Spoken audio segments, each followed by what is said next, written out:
Si quelqu'un n'est pas né de nouveau, il ne peut pas voir le royaume de Dieu. Jean 3, 3. À tous ceux qui l'ont reçu, il leur a donné le droit d'être enfants de Dieu, c'est-à-dire à ceux qui croient en son nom. Jean 1, 12. 1 heure avant de naître, que savions-nous du monde? Si quelqu'un nous avait expliqué que nous allions devoir respirer, qu'un jour nous marcherions, que le monde est bien plus vaste que le sein maternel, à supposer que nous ayons pu le comprendre, qu'aurions-nous pu croire?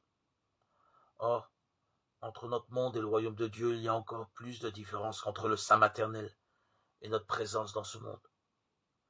Comme pour venir au monde, il nous a fallu naître. Il nous faut une naissance nouvelle, une naissance d'en haut, pour entrer dans le royaume de Dieu. Peut-être vous demandez-vous, comme Nicodème à qui Jésus a révélé cette nécessité de naître de nouveau, ou d'en haut. Comment un homme peut-il naître quand il est vieux? Jean 3, 4.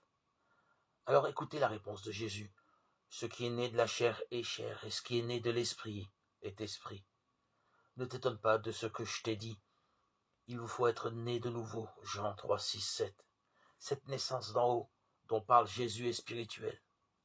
Elle tire son origine de la parole de Dieu, de la foi en Jésus, et de l'action de l'Esprit Saint en nous. Pour cela, il nous faut lire les évangiles avec simplicité et humilité. Cette parole divine reçue en priant le Seigneur Jésus éclaire alors notre être, y produit la vie. Nous sommes enfants de Dieu. Ainsi, chacun peut voir le royaume de Dieu et y entrer. Ce domaine caractérisé par ce que Dieu est, amour et lumière, et où habite la justice, paix et joie, dans l'Esprit Saint. Romains 14, 17.